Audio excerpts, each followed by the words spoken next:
जी नाज़रीन, सिंधी में ख़बर जो सिलसिलो जारी है। ख़बर शामिल कंदासीं हिंगोरजा का मोहसिन फयाज़ सोलंकी जी।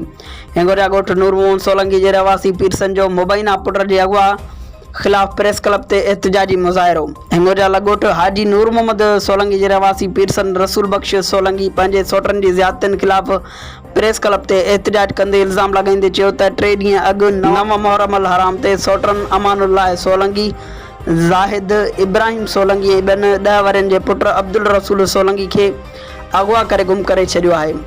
हुन वधीक चयो त अहिड़े वाक़े जी NC हिंगोरजा थाणे ते दाख़िल कराई जे बाद पुलिस हिक जवाबदार खे गिरफ़्तार करे खेसि ॿीहर रिश्वत एवज़ आज़ादु करे छॾियो। मुतासिर Pearson SSP Khairpur DIG Sukkur खां मुतालबो कंदे घुर कई त जवाबदारनि खे गिरफ़्तार करे पुट खे जल्द बाज़ियाब कराए इंसाफ़ कयो वञे।